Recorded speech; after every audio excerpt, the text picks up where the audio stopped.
አስቡት ያላችሁ ችሎታ ምርጥ ሆኖ ሰዎች ከናንተ ጋር ለመስራት ሲለምኗችሁ እኔም በበኩሌ እናንተም እሱ ችሎታ እንዲኖራችሁ ፈልጋለሁ። ላለፉት 4 ዓመታት ያዳበርኩትን የቪዲዮ ኤዲቲንግ ልምድ በአራት ነጥቦች ብቻ አሳያችኋለሁ። በነገራችን ላይ ዛሬ ክሊፖችን ስለመቆራረጥ አይደለም የምናወራው። እውነቱን እንነጋገርና እናንተም ከዛ በላይ ይገባችኋል። ላለፉት 4 ዓመታት በቪዲዮ ኤዲቲንግ ሰርቻለሁ። ላለፉት 365 ቀናት ደግሞ ሰዎችን ቲክቶክ ላይ ስለ ቪዲዮ ኤዲቲንግ አስተምሬያለሁ። ስለዚህ ቪዲዮ ኤዲቲንግ የኔ የሙሉ ሰዓት ስራዬ ነው። በጣም እርግጠኛ ነኝ ይሄን ቪዲዮ ካያችሁት በኋላ ቪዲዮ ኤዲቲንግን የምታዩበት መንገድ ሙሉ ለሙሉ ይቀየራል። አሁን እያንዳንዱን ስቴፕ ላሳያችሁ። የመጀመሪያው የቪዲዮ ኤዲቲንግ ሶፍትዌር መምረጥ። የቪዲዮ ኤዲቲንግ ሶፍትዌር መምረጥ ማለት በመስቀለኛ መንገድ ላይ ቆማችሁ በየትኛው በኩል መሄድ እንዳለባችሁና የትኛው ትክክለኛው መንገድ እንደሆነ መወሰን ማለት ነው። ትክክለኛው መንገድ ወይም ሶፍትዌር ከመረጣችሁ ወደ 7ኛው የቪዲዮ ኤዲቲንግ ስቴጅ በፍጥነት ይወስዳችኋል። በነገራችን ላይ ቪዲዮ ኤዲቲንግ 7 ስቴጆች አሉት። እነዚህ ስቴጆች እንደ ቪዲዮ ኤዲተር ምን ደረጃ ላይ እንዳላችሁና ምን ደረጃ ላይ ደግሞ መድረስ እንደምትችሉ ያሳያችኋል። እስቲ ስቴጆቹን አንድ በአንድ እናያቸው። የመጀመሪያውን ስቴጅ ወፌ ቆመች እንላችኋለን። እዚህ ስቴጅ ላይ ስትሆኑ ሶፍትዌሩን ትመርጣላችሁ። ከዛ ላይ ክሊፖችን ወደ ሶፍትዌሩ ታስገባላችሁ። በመቀጠል ደግሞ እዛው ደግሞ ቪዲዮዎችን ከት ታደርጋላችሁ፣ ትደልታላችሁ ኤንድ ብዙ ነገሮችን የምትለማመዱበት ስቴጅ ነው። በዘዌ እዚህ ስቴጅ ላይ ሆናችሁ ክላይንት ማግኘት እጅግ በጣም ከባድ ነው። ኢቭን ጭራሽ አይታሰብም። ሁለተኛ ስቴጅ ላይ ያሉትን ኤዲተሮች ደግሞ በምናውቀው ቋንቋ ኬጂ እንበላቸው። ኬጂ የገባ ልጅ ማለት ነው። እነዚህ ኤዲተሮች ስህተቶችን ያወጣሉ። በመቀጠል ደግሞ ባክግራውንድ ሚውዚክም ኤንድ አንዳንድ ኢፌክቶችንም መጨመር ይችላሉ፣ ቴክስትንም ጨምሮ ማለት ነው። ያውስ እዚህ ስቴጅ ላይ ስትሆኑ አክቹሊ ክላይንትን ማግኘት ትችላላችሁ፣ ግን ክላይንት የሚከፍላችሁ ሂሳብ በጣም ትንሽ ነው። ሶስተኛው ስቴጅ ላይ ያሉትን ኤዲተሮች ደግሞ አንደኛ ክፍል እንበላቸው። እነዚህ ልጆች በጣም ጎበዞች ናቸው ኤንድ ገና ከስቴጃቸው ከመጀመራቸው ጥሩ ስፔስ ላይ ያሉ ሰዎች ናቸው። ማለትም ኤዲተሮች መስራት የሚችሏቸውን ነገሮች መስራት ይችላሉ። ለምሳሌ ስቶሪ ቴል ማድረግ ይችላሉ፣ ቴክስት አኒሜሽኖችን መስራት ይችላሉ፣ ቤዚክ የሚባሉ ደግሞ አኒሜሽኖችን መስራት ይችላሉ። ነገር ግን እነዚህ ሰዎች ጋር ያለው ትልቁ ችግር ፕሮፌሽናል አይደሉም። ማለትም ስራዎቻቸውን በተሰጣቸው ሰዓት አይጨርሱም። ፕላስ ደግሞ ለጥፋቶቻቸው ሁሌም ምክንያት ነው የሚደረድሩት። አራተኛው ስቴጅ ላይ ያሉትን የጎበዙ ተማሪ ጓደኛ እንላቸዋለን። እነዚህ ኤዲተሮች በጣም ብዙ ነገር ላይ ጎበዞች ናቸው። ፕላስ በጣም ክሬቲቭ ናቸው። የምሰጣቸውን ስራዎች ውብ ማድረግ ይችሉበታል። ነገር ግን አንድ በጣም ትልቅ ችግር አለባቸው።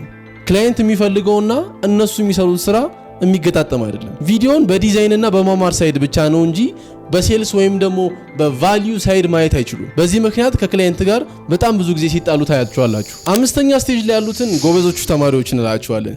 እነዚህ የሚሰሯቸው ነገሮች በሙሉ የሚያምሩ ናቸው። አኒሜሽኖቻቸው፣ ቴክስቶቻቸው፣ የአኒሜሽኖቻቸው ኪፍሬሞች፣ ስሙዝነስ በጣም የሚያስደንቅ ነው። ነገር ግን እነዚህ ኤዲተሮች አንድ ችግር አለባቸው። መቼም ቢሆን አይጠግቡም። የሚሰሩት እያንዳንዱ ነገር ፐርፌክት ካልሆነ በስተቀር መላቀቅ አይፈልጉም። ይሄ ደግሞ ታይም፣ ጉልበት እና ገንዘብን ያሳጣችኋል። 6ኛው ስቴጅ ላይ ያሉትን ተማሪዎች በዚህ ምሳሌ ልንገራችሁ። የምታስታውሱ ከሆነ ሃይ ስኩል እየነበርን ረባሽ ግን ደግሞ ጎበዝ ተማሪዎች አልነበሩም።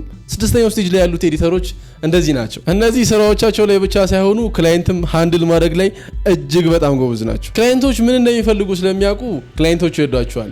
ማለትም ጀስት ሃይ ስኩል እየነበርን በጥባጭም ቢሆኑ ጀስት አስተማሪዎች እንደሚወዷቸው ማለት ነው። አሁን 7ኛው ስቴጅ ላይ ደርሰናል። ይህ የቪዲዮ ኤዲቲንግ ጣሪያው ነው።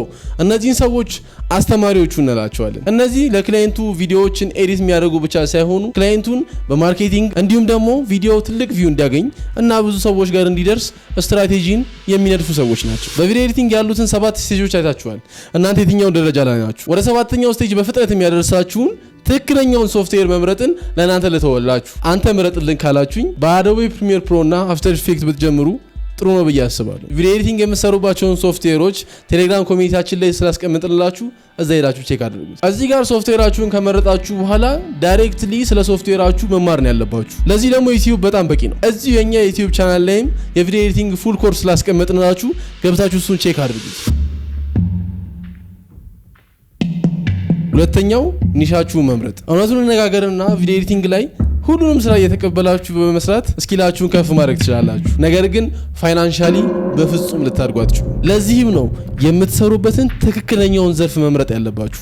የትኛውን ዘርፍ ልምረጥ ብላችሁ ካሰባችሁ ከነዚህ ዝርዝሮች መካከል አንደኛው መርጣችሁ እዛ ላይ መስራት ትችላላችሁ። ሾርት ፎርም ቪዲዮዎች፣ ሎንግ ፎርም ቪዲዮዎች፣ ኮርፖሬት ቪዲዮዎች፣ ኢኮም ቪዲዮዎች፣ ፊልም፣ ሰርጎች እንዲሁም ደግሞ የተለያዩ አይነት ዘርፎች አሉት። ከነዚህ ዘርፎች ግን መምረጥና መስራት መጀመር ትችላላችሁ። እኔ ቪዲዮ ኤዲቲንግን በጀመርኩበት ሰሞን የሰርግ ቪዲዮዎችን ኤዲት የማድረግ አጋጣሚውን አግኝቼ ነበር። ስራውን በመሰራበት ሰዓት ላይ ብዙም ክሬቲቪቲን የሚጠይቅ ነገር አልነበረም። ጀስት ክሊፖችን መቆራረጥና ባክግራውንድ ሙዚኮችን ብቻ ማስቀመጥ ነበር። በዛም ምክንያት ያው እኔ ቪዲዮ ኤዲቲንግን መስራት በመፈልግበት መንገድ ፕላስም ደግሞ ጀስት ገንዘብ መስራት በመፈልግበት ልክ እየሰራው አልነበረም። ከዛም መስመሬም ደግሞ ያስወጣኝ ነበር። ለዛም ነው 4 የሰርግ ቪዲዮዎችን ብቻ ሰርቼ በአንድ ወሬ ደሞዜን ተቀብዬ ወጣሁት። እዚህ ጋር የሰርግ ቪዲዮዎችን ኤዲት አታርጉ እያልኩኝ አይደለም። ነገር ግን እኔ በጊዜው ሶሻል ሚዲያ ቪዲዮዎችን እየተከታተልኩና እየሰራው ስለነበረ ሞር ወደዛ ስለተሳብኩኝ ነው። የሰርግ ቪዲዮዎች አክቹሊ ክሬቲቪቲ ይጠይቃሉ። ለእናንተ ከአማራጮቹ መካከል አንዱን መርጣችሁ ከዚህ በፊት የተሰሩ ቪዲዮዎችን ወስዳችሁ ድጋሚ ለመስራት መሞከር ነው። ለምሳሌ ከነዚህ ዝርዝሮች መካከል ሎንግ ፎርምን ከመረጣችሁ በጣም ቀላል ነው። ምን እንደምታደርጉት የኛን የሰራነውን አንድ ቪዲዮ ወስዳችሁ እሱን ድጋሚ ለመስራት መሞከር ነው። ይሄ ነገር በጣም ብዙ ነገር ያስተምራችኋል። ጀስት ስለ ቪዲዮ ኤዲቲንግ ጭራሽ የማታውቁትን ነገር በሙሉ እዚህ ጋር ምክርህን ስጠን ካላችሁኝ እኔ የምመክራችሁ ሎንግ ፎርም ወይም ደግሞ ሾርት ፎርምን እንድትመርጡ ነው። ምክንያቱም የኛ ሀገር ማርኬት ገና አልተነካም። እንደምታስቡት ጥሩ ነው የሚባል በጣም ብዙ ኤዲተር ማርኬቱ ላይ የለም። ግን እናንተ ጥሩ ኤዲተር ነኝ ብላችሁ የምታስቡ ከሆነ ከኛ ጋር መስራት ትችላላችሁ። ሊንኩን ዲስክሪፕሽን ላይ እናስቀምጥላችኋለን። የጉግል ፎርም አለ፣ እሱም ወርታችሁ እዛ ላይ መመዝገብ ትችላላችሁ። ኦኬ፣ አሁን የምትፈልጉትን ኒሽ መርጣችሁ ከዛ በኋላ ደግሞ እዛ ኒሽ ላይ ደግሞ ጎበዝ የሚባሉትን ሰዎች ዱፕሊኬት ካደረጋችሁ በኋላ ቀጣዩ ስቴፕ የሚሆነው በነፃ ቪዲዮዎችን ለሰዎች መስራት ነው።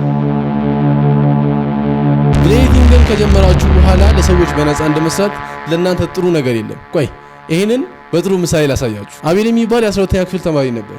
12ኛ ክፍልን ስለጨረሰ አሁን ጋራጅ መስራት ፈልጓል። ጋራጅ ለመሄድ ሲያስብ ግን ምንም አይነት የመኪና እውቀት የለውም። ስለዚህ ጋራጅ ሄዶ እንዴት መኪና እንደሚሰራ መፍቻ እያቀበለ መማር አለበት። አቤልም ያንን ነገር አደረገ። ሄዶ መፍቻ እያቀበለ መኪና እንዴት እንደሚሰራ አወቀ። ከትንሽ ዓመታትም በኋላ የራሱን ጋራጅ ቤት ከፍቶ መኪናዎችን በትክክል መስራት ጀመረ። አቤል አንተ ወይም አንቺ ልትሆኑ ትችላላችሁ፣ ግን እናንተ ከጋራጅ ይልቅ ቪዲዮ ኤዲቲንግን መርጣችኋል። እናንተም እንደ አቤል መፍቻ እያቀበላችሁ ቪዲዮ ኤዲቲንግን መማር አለባችሁ። ማለትም ለክላይንቶች በነፃ ቪዲዮዎችን እየሰራችሁ። ይሄ ስራ ቪዲዮ ኤዲቲንግ ስለሆነ ቤታችሁ ተቀምጣችሁ እዛው መስራት ትችላላችሁ። ነገር ግን ድርጅቱ ኦፊስ ካለውና እዛ ሄዳችሁ መስራት የምትችሉ ከሆነ እዛ ሄዳችሁ ብትሰሩ ለእናንተ ጥሩ ነው። ምክንያቱም እዛ ውስጥ ብዙ ኤዲተሮች ሊኖሩ ይችላሉ። ከነሱ ኤዲተሮች ደግሞ እናንተ በጣም ብዙ ነገሮችን መማር ስለምትችሉ ማለት ነው። እቤትም ሆናችሁ የምትሰሩ ሰዎች ግን ጀስት ስራዎቹን ማስረከብ ስላለባችሁ እነዛን ስራዎች በደንብ በትኩረትና በሰዓቱ ለማድረስ ስለምትሰሩ የእናንተን ስኪል ከፍ ያደርግላችኋል። እዚህ ጋር ትልቁ ጥያቄ በመጀመሪያ ስራው እንዴት ነው የማገኘው ነው። ለሱ ደግሞ ትክክለኛ መልስ አለ።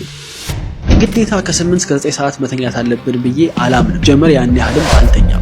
አሁን ይሄ ስክሪን ላይ የምታዩት ቪዲዮ እኔ ከዛሬ 2 ዓመት በፊት አንድ ክላይንት ይሄንን እንዳገኝ የረዳኝ ቪዲዮ ነው። ይሄንን ቪዲዮ እንደምታዩት ውበት የለውም፣ ትራንዚሽኖች በዝተውበታል፣ ቴክስቶቹም አያምሩም።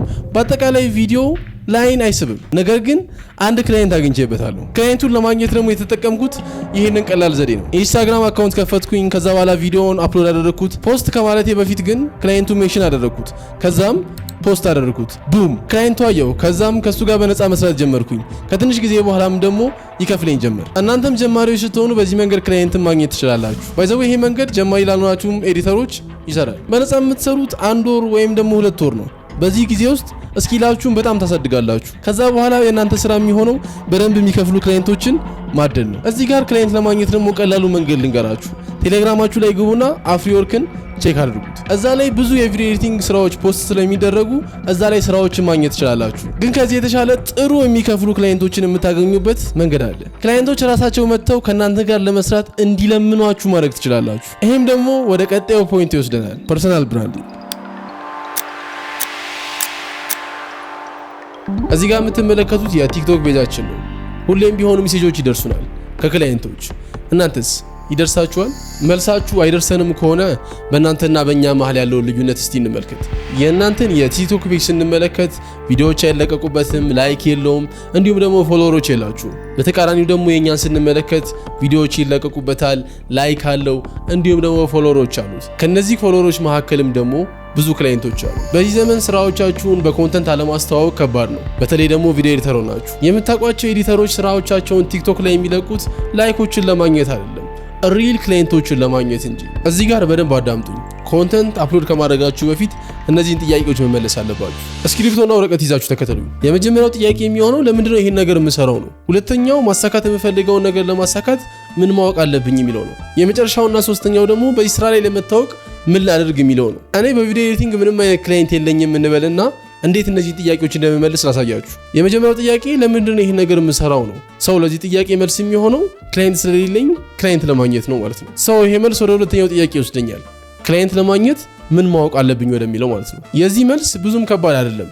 የቪዲዮ ኤዲቲንግ ስኪሌን ማሳደግ ነው። ግን እሱ ብቻ በቂ አይደለም። ማርኬቲንግ፣ የሴልስ እውቀት፣ ክላይንት አያያዝ እንዲሁም ደግሞ ፕራይስ አወጣጥ እና የመሳሰሉት እውቀቶች ያስፈልጉኛል። እንደምታውቁት የቪዲዮ ኤዲቲንግ ፉል ኮርስ ሰርተንላችኋል። እነዚህ ነገሮች ግን እዛ ላይ ያካተትናቸው። እነዚህ ነገሮች ያካተተ ቪዲዮ እንሰራላችሁ የምትፈልጉ ከሆነ ኮሜንት ላይ ዲቴልስ ብላችሁ ጻፉልን። በቀጣይ ቪዲዮ ላይ እንሰራላችሁ ይሆናል። ሶስተኛው ጥያቄ በቪዲዮ ኤዲቲንግ መታወቅ ከፈለኩኝ ምን ማድረግ አለብኝ የሚለው ነው። በቪዲዮ ኤዲተርነት ለመታወቅ 3 መንገዶች አሉ። ኮንተንት መስራት እንዲሁም ደግሞ ኮንተንት መስራት ናቸው። በዚህ ዘመን መቼስ ባነር አንሰቅልም። ለዛም ነው ለኮንተንታችን ስትራቴጂ አውጥተን የምንሰራው። የኮንተንት ስትራቴጂያችንም እነዚህን ጥያቄዎች መመለስ አለበት። ኮንተንት ሲሰራ ፊቴን አሳያለሁ ወይንስ አላሳይም? በሳምንት ስንት ቪዲዮ ፖስት ላድርግ? እኔ እንደ ጀማሪ ኮንተንት ክሬተር ሆኜ እነዚህን ጥያቄዎች ስመልስ ፊቴን እያሳየው በሳምንት ደግሞ 3 ቪዲዮዎችን ኮንሲስተንትሊ አፕሎድ አድርግ ነበር። በነገራችን ላይ ይሄ መንገድ በደንብ ይሰራል። በእኛ ምሳሌ ላሳያችሁ። ይህንን የቲክቶክ ፔጅ የከፈትነው ከአንድ ዓመት በፊት ነበር። ነገር ግን ቪዲዮዎችን አፕሎድ የምናደርገው ሲመቸን ነው እንጂ በስኬጁል አልነበረም። በዛም ምክንያት በ8 ወር ውስጥ ያገኘነው 2000 ፎሎወር እና 3 ክሊየንቶችን ብቻ ነበር። ከዛ በኋላ ግን ባሉት 4 ወራቶች ግን በሳምንት 3 ቪዲዮዎችን ለመስራት ተስማማን። እዛ ላይ ደግሞ እንዲያግዙን ደግሞ አንድ ሶሻል ሚዲያ ማናጀር እና እንዲሁም ደግሞ ኤዲተሮችን ቀጠርን። ውጤቱ ጥሩ ሆኖልን አሁን ላይ ከ14000 በላይ ፎሎወሮችን ማግኘት ይችላል። ማለትም ከ7 እጥፍ በላይ ማለት ነው። በዚህ ጊዜ ውስጥም ከቲክቶክ ብቻ ከ45 በላይ ክሊየንቶችን ማግኘት ይችላል። ከዚህም በተጨማሪ ደግሞ 5000 በላይ ኤዲተሮች ያሉበትን ሮፊ ኤዲትስ የሚባል ኮሚኒቲ ቴሌግራም ላይ ማሳደግ ይችላል። ኮሚኒቲው ላይ ላይቮችን እያዘጋጀን ከኤዲተሮች ጋርም ስለምንወያይ እናንተም ጆይን ብታደርጉን ደስ ይለናል። ሊንኩን ዲስክሪፕሽን ላይ ማግኘት ትችላላችሁ። በዚህ ቪዲዮ እንዴት ቪዲዮ ኤዲቲንግን እንደምትጀምሩ፣ ምን አይነት ሶፍትዌሮችን መጠቀም እንዳለባችሁ፣ ስራውን መስራት ስታስቡ ምን አይነት ንሹስ ብትገቡ ትርፋማ መሆን እንደምትችሉ፣ ከዛ በተጨማሪ ደግሞ እንዴት ስራ እንደምታገኙ፣ በመጨረሻም ደግሞ ክላይንቶች ከእናንተ ጋር ለመስራት እንዴት እንዲለምኗችሁ እንደምታደርጉ አይተናል። ነገር ግን ይሄ ሁሉ የሚጀምረው ዛሬ በምትወስኑት ውሳኔ ነው። እኛም እናንተን ለማገዝ ፉል የቪዲዮ ኤዲቲንግ ኮርስ ለቀንላችኋል። ፍርሃት ጸጸትን ትወልዳለች፣ እርምጃ ደግሞ ስኬትን። የፍርሃት ሳይሆን የእርምጃ ልጆች ያደርገን። ሮፊ ኤዲትስ ነበርን። ይመቻችሁ። ይመቸኛል።